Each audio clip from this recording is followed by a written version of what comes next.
Peace, Prince Ash here. Back with another vlog 2 days in a row. Music's in the description. PayPal is in the description. A donation will go a long way. Thank you. I'm doing good this evening. Still feeling pretty good. It's been a decent week. I have a family event tomorrow. I'm looking forward to that, and yeah, that'll be nice. Hopefully it gives me a bit of a lift. Yeah, it'll be lovely.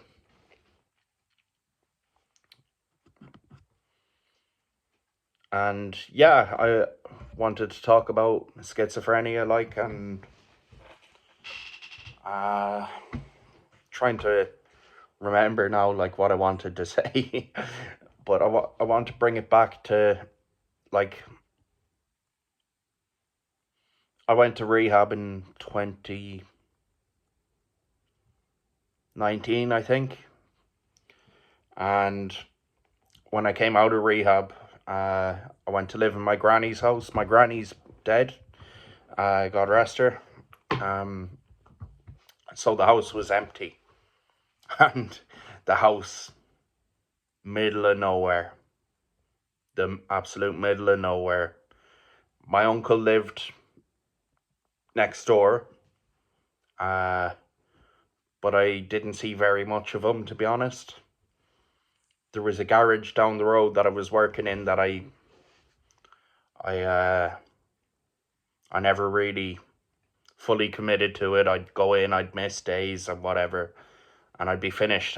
The days I did go in, I'd be finished 2 or 3 o'clock. So I was in this house completely isolated, and especially at night time, I used to stay up all night, ruminating. I wasn't on any medication at the time when I should have been, because I have schizophrenia, and that isolation and rumination manifested very badly in my psychosis and my delusions and my paranoia and my fear.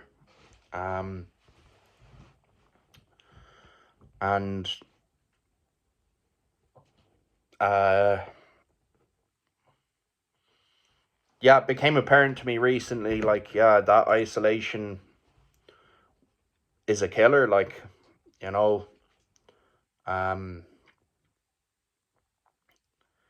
it drove me up the walls. Anyway, 2020 comes around, COVID hits. I'm in the middle of of a major episode, and I ended up moving back to my mother's house in Salt Hill. She had no choice really but to let me back because of the pandemic, and during this time I was staying sober. I'd just gotten out of rehab, but I wasn't ready to get sober. First of all, I wasn't ready to address all my issues, to be honest and open and willing, and honesty, open-mindedness and willingness. That's what gets you across the line in recovery, where everything else fails. And I deep down didn't have that at the time. I was too young and immature, and I was in a lot of pain. So in my granny's house, I started thinking about my life, and I started ruminating about getting justice that I was obsessing about before. If you've seen my vlogs before, you know what I'm talking about. I was obsessing about standing up for myself, everything's okay. So I'd rethink my life, and it's like I'd be editing the memories, and I also had false memories, intrusive thoughts that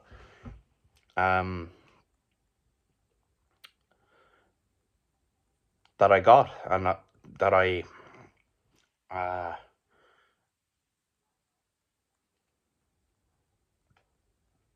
suffered through. I suffered through them. Yeah. Um. So there was a hell of a lot of ruminating going on. Now this, not necessarily ruminating, but uh, introspection and reflection. That's a part of who I am. Like that's my personality. Like so, it's very easy to get caught in rumination. Like and now I kind of have tools for when that happens, and I'm aware of it. Like um. But fortunately, I nothing of serious consequence happened at that time. Like I broke out, I went drinking, I went on maybe 4 or 5 binges at that time, during that time, and I nearly killed myself a few times. Like, and I was driven up the walls, demented, live streaming my fucking failure, I suppose, or my downfall again. You know, I tend to do that when I'm in relapse. I tend to fucking start live streaming everything, and not that many people are watching, like, but when I woke up in the morning every time, I was like, delete that. um, I'd be saying stupid shit anyway. I got to my mother's in 2020, pandemic. 2021 comes around, and I started releasing music, and I started taking music seriously. And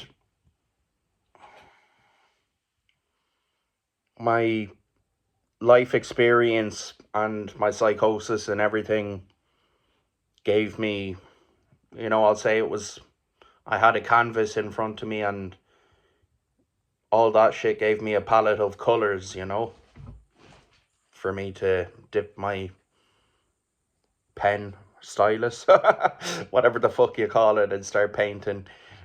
Um, and I started painting a picture, as it were. Uh, so my first music is like quite bizarre and a bit disorganized, and there's but yeah, for me, when I listen back, I'm like, wow, there's some real interesting stuff in there. um and I can make sense of it, because I'm like, I know what I was thinking at the time, and I'm like, geez, I can't really do that now. I kind of work in a different way now and think in a different way, and I'm not suffering as much now. So I I don't have the same kind of, what the fuck is it called, the palette. I don't have the same palette. That's not to say the palette I have now is simply black and white. It's a range of colors as well. I just developed and uh changed my style a little bit, but I will be doing, like, as I said, I'm taking a bit of a hiatus, but once I get back into the swing of things, I will be doing shit that is very similar to my original work, which I really like. I really like that sad boy shit. Like, I'm 27 next month, like, still making sad boy music. I don't know. To some people, that's sad, like, but for me, like, it's a release. Yeah, it's a release. It's tells what I want to say out there. Instead of bottling it up and drinking it, I just let it all out. And yeah, that's what music means to me, like, and I'm pretty much sane. Not solely because of music, like, but it helps keep me sane, I suppose. Um,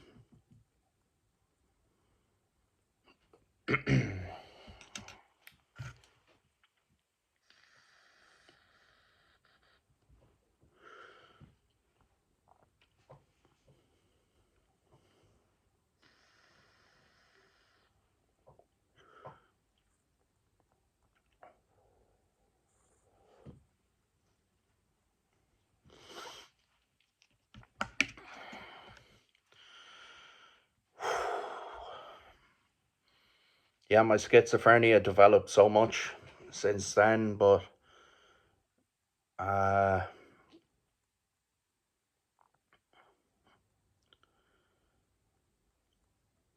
as I said before, I was searching for metaphors and meaning in my delusions and my paranoia, and I was trying to make sense of my memories as well, because my memories were deceiving me. And then, as I said, there was times where I was just editing memories in my head to make myself look good and to keep my honor and my respect and my ego. And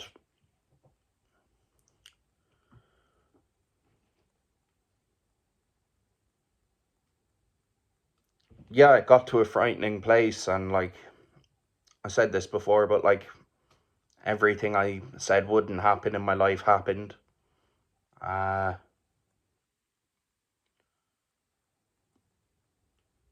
fucking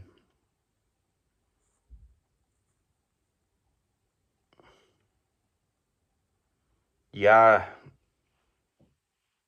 I don't know where to go, and I don't know. You know, I don't know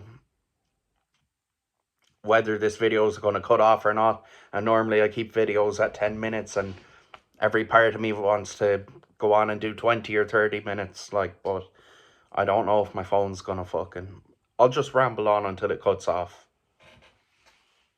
My lowest point,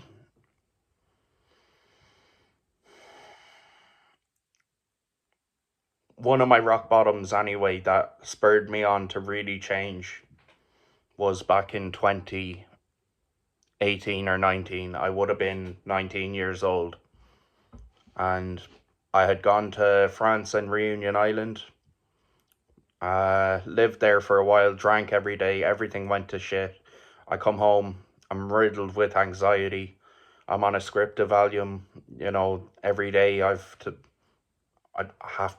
enjoyed taking them. I was prescribed them.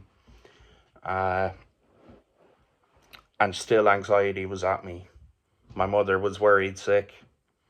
My brother and sister were kind of pissed off at me, like, kind of, they were. um, but they were nice to me, but they were angry. Uh, and yeah, the lowest point is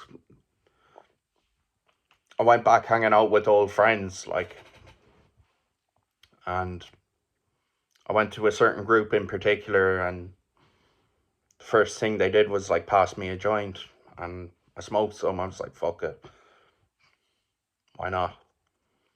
I had acknowledged there was a problem up before this, but the weed gave me a panic attack straight away, and the lads I was hanging around with, who I now know aren't my friends, never were, they weren't being nice to me. They were fucking. They were treating me like shit and undermining me and fucking not showing any respect to me at all, and uh, being real bitchy to me. Like, it's a funny way to put it, but sure, look. Um, and that for me was just one of my lowest points, where I was like, this has to change. Like, I left, came back, they're doing the same thing, hanging around in the same place, doing the same shit, talking the same shit, treating me the same way. And I was dying inside. I was just full of anxiety and fear, and like, uh, so wrapped up in it, like, where I was like, I wanted to explode, like, and I couldn't even communicate this to them. Not that they were, not that they were gonna listen to me, like, but, uh,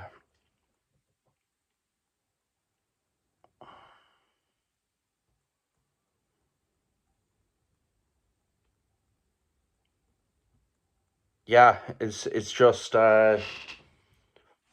what that point really is wanting to communicate my pain and bottling it all up, and uh, hiding and hiding my emotions, my feelings, my thoughts.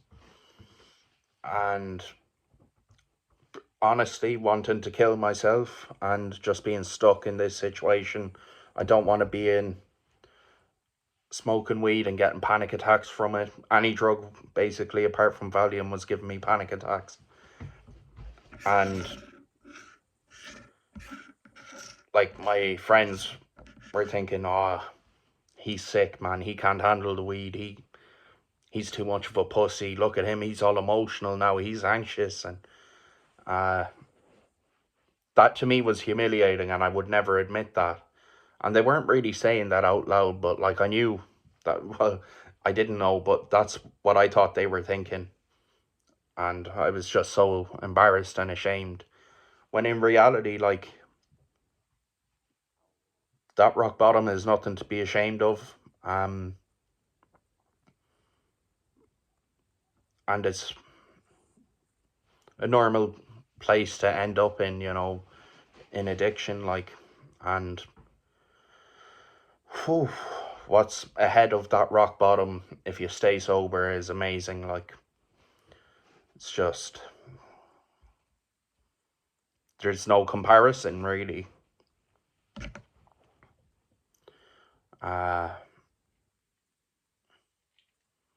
And what I was holding on to so dearly and felt so ashamed of and